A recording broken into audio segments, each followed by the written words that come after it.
Hi, my name's Benedict. This video is about SD01. As it's designated, it's a special driver. A term I came up with a long time ago for one of my Synth Studio packs for a drive unit. And yes, it's a drive unit. It's meant more in lines of being a saturation unit than a distortion unit, but the lines are always very blurred.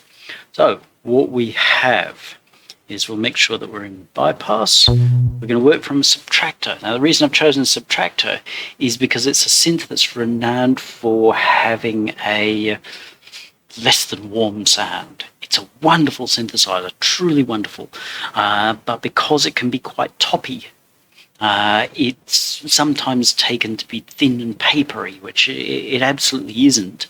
But sometimes you want to kind of control it a little bit. So starting with a source that people consider challenged obviously shows some of the challenge here. If we start with a lovely sound, and then we're not really proving a lot. So we're in bypass. Will also be a little bit of Rev T1.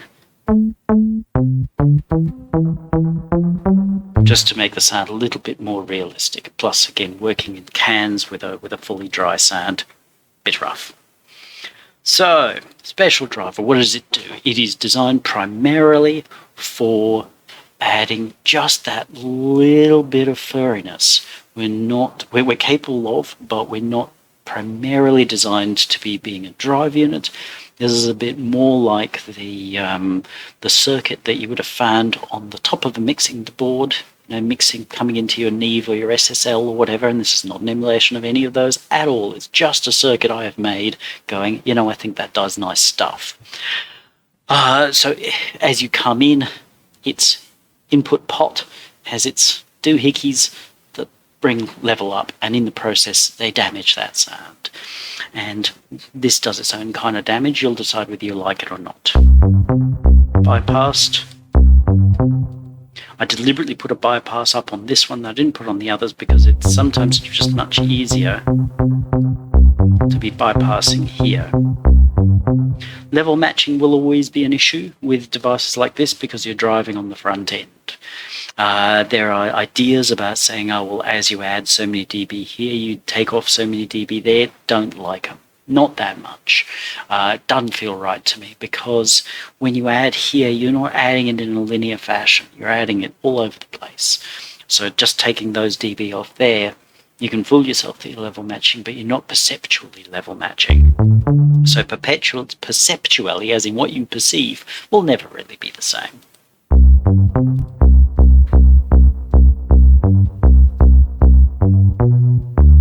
So we can drive from pulling our signal way back. It doesn't go down to nothing, but if you are running a really hot signal in, let's pull that up so that it's pretty hot.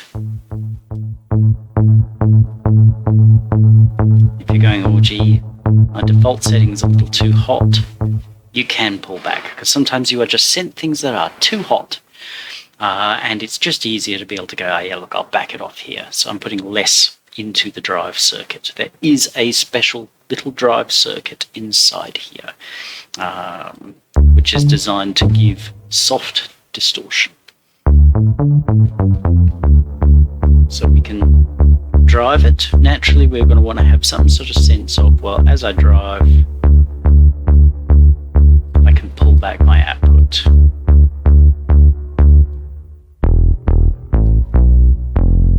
Now, if you're listening, you're going to go, oh, great. It's doing two things. One, it's distorting, but it's also clipping the dynamic range. So our sound here, let's make this noticeably shorter. So now there's no sustain here and effectively no release. So it's quite short here. We'll get rid of the reverb for the moment. Quite short. Notice as we drive it harder,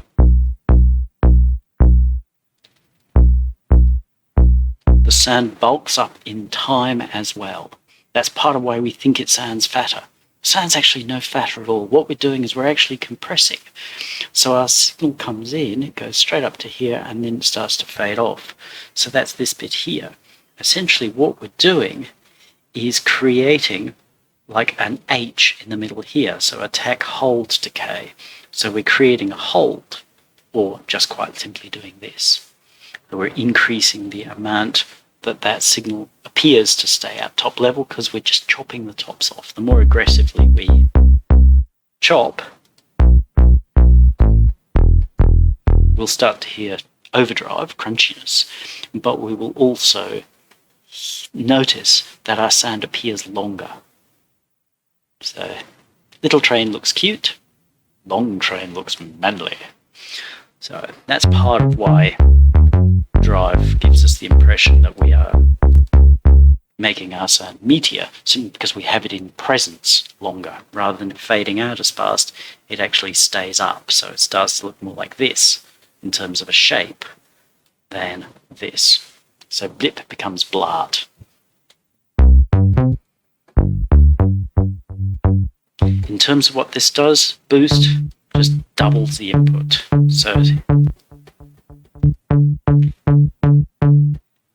it just adds plus whatever to the circuit. So it's not going down to 0 anymore, it's going down to this as a floor.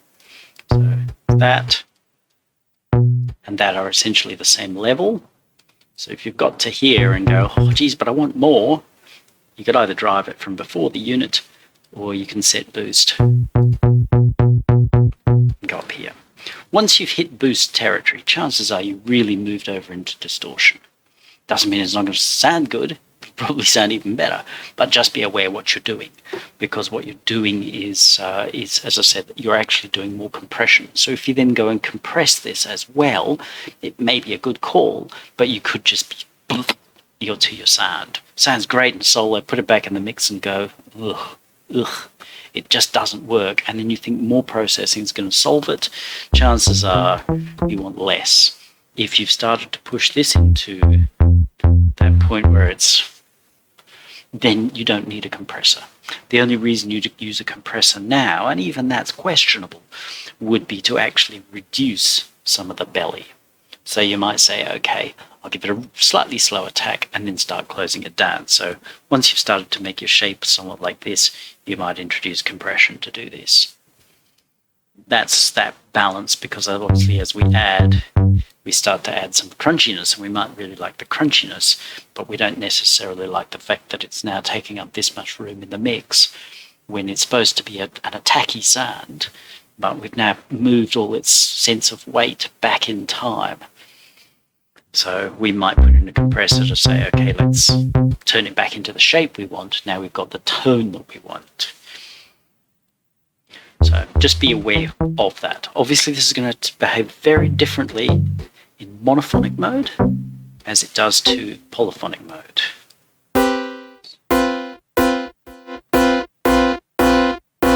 Like you can hear it start to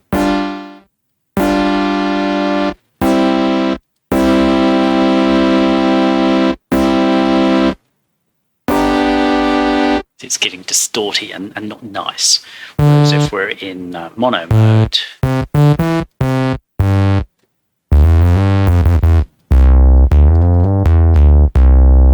it'll sound good. How we can make that sound a lot nicer is that we can just turn that off.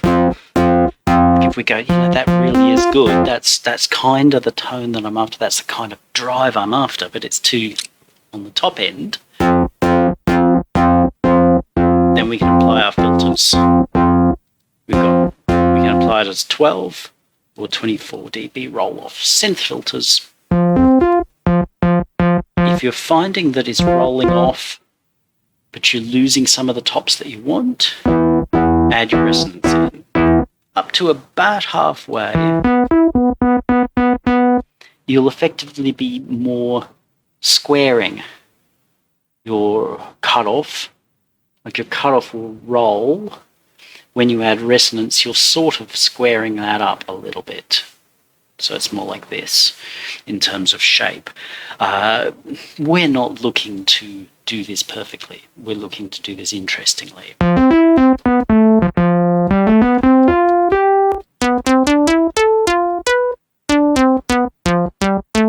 Notice how that's that kind of sound people are going to go, oh, it's papery, it's thin, it's brittle. We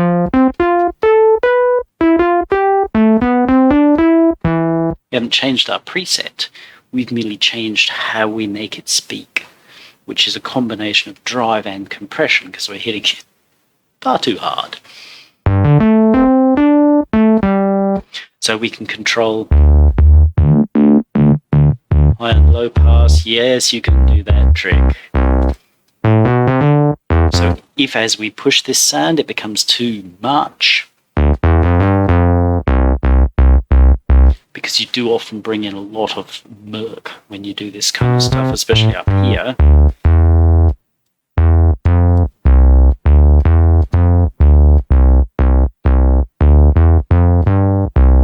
We can clarify the bottom end.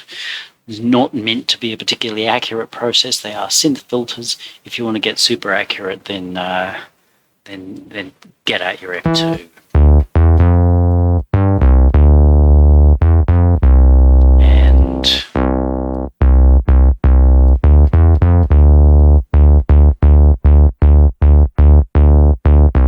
Controller there. Entirely up to you how you do it, but they are top and tail tone controls, not meant to replace a full equalizer at all. Output, as you've seen, you really just want to match. Most systems will give you the ability to match input and output levels. As you start to drive, you'll find that they give you different results, top and bottom. So just find where that sound mostly plays, use the sequence, and go from there. You may have noticed we have the oversample modes. Use them, don't use them, they're there. Decide what sounds best for you. Please do not assume that having oversample on is immediately going to sound better than having oversample off. If you've watched the other videos for the devices in this series, most of the time you'll see that I turn the oversampling into an off position, because personally at least I think that it sounds nicer with it off. So decide what you want. You can go up to 32 times. If that pleases you better, go for it. It does warm up the drive, so I probably prefer it more here than I do on the synthesizers, which is why I've defaulted it to being 2 times. I'm not going to tax your CPU at 2 times, but it is going to ease off just that little bit, some of the kind of stuff on top. Your call how you use it. Now there's one other thing that this does. If we have a very wide signal, what can we do to widenate it? Oh yes, quartet. This is ridiculous for how wide it sends signals in. Let's just make sure we're really truly in stereo, because we're prone to having Subtractor not wire itself fully in stereo. Yes, there we go. Mono in, stereo out. So let's make sure we're fully in stereo. We are.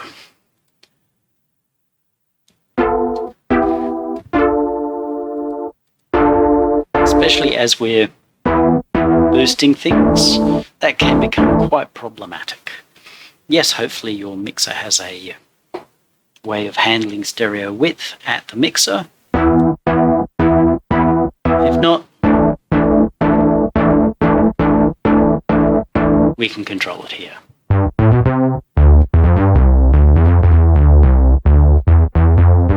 Bass, that's becoming difficult. Sounds great solo, don't get me wrong.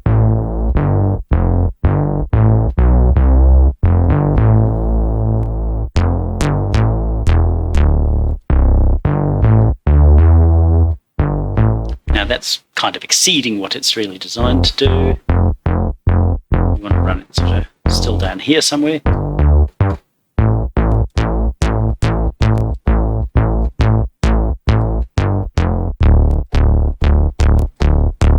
So we can use that to narrow signals down quite naturally. So it's just taking our stereo and collapsing it.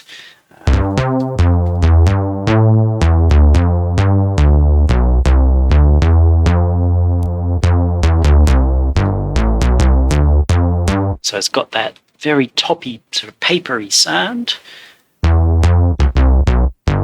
This gives us a bright, but it takes off some of that real VA papery sound. It was the same in the Yamaha's AN1X. When I first played it, it was like, oh, this is just nasty. How can they say this sounds like an analog synthesizer? It sounds worse than my Casio CZ. I loved my CZ. But in terms of sounding like a Jupiter 8, it sure didn't. Nature of the time. But Subtractor is still a wonderful synth. But we can now use devices to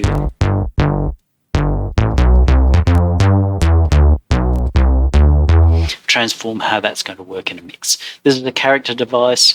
You're going to love it. You're not going to love it. You can find it works well in some situations, works terribly in others.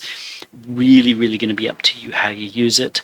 It is primarily to be designed to be used on the soft end of tan.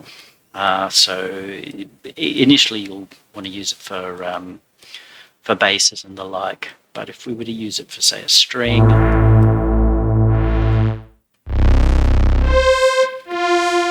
ourselves a bit of vibrato, second oscillator.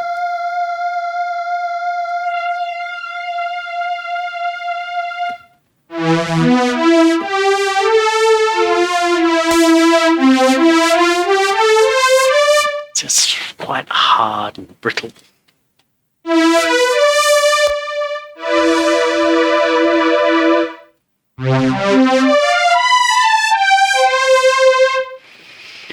We've now warmed the sound up, given it some character it didn't have before. And you can say, yeah, you could just do that over here. We could bypass this.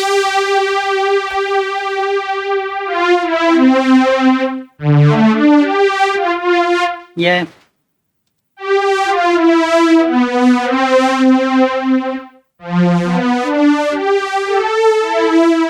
But this is giving it that just little bit of saturation, a little bit of, yeah, I'm doing something mangly to your sound without it sounding mangled. So how you handle that is going to be entirely up to you. Personally, I would prefer to run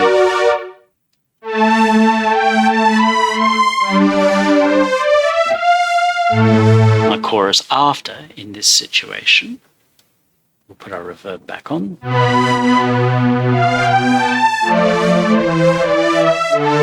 Because chorus into drive can be a bit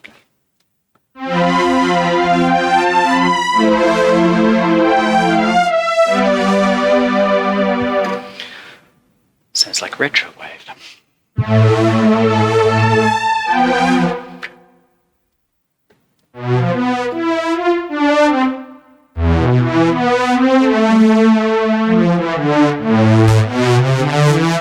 In that brittle top endy.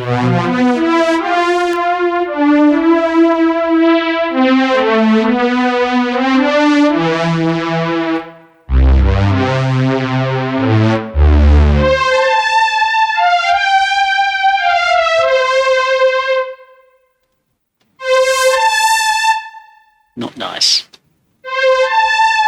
Nice. Obviously, all those decisions should be with respect to a mix. I see people putting a lot of effort into getting the perfect sound, often before they've got chords or a melody or even a purpose for what they're about. I mean, what's this sound supposed to do? At the moment, it's pointless. It's not here to achieve anything at all. But there should come a point as we're making this that we go, you know what? That's how I feel now I hear this sound. And that's what we're going to do with it. And that's when we decide what we're doing and we go out and do it.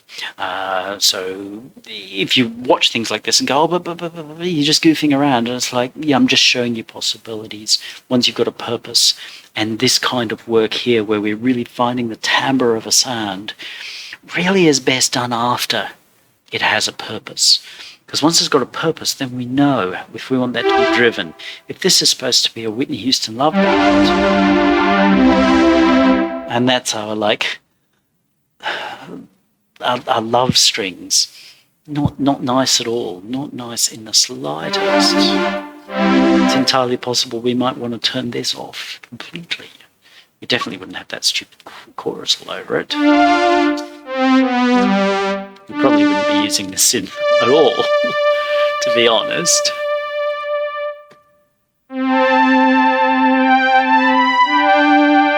But that's become a little bit nicer. But we're going to be looking for rather a different feel than if we were trying to write a 9 Inch Nails kill 'em all kind of thing. So you can spend a million years messing around looking for what you think's the perfect sound, but it can't be the perfect sound until it's got a purpose. That's my point here. That's my advice here, is that you can take a unit that people might say, oh, that's garbage, and get tremendous use out of it because, oh, that fits the purpose. And that's the whole idea. That's why it's a special driver. It's not everybody's driver, it's a special driver for those special times where you want to change your signal in some way. If you have questions, ask them down below. Have fun with it.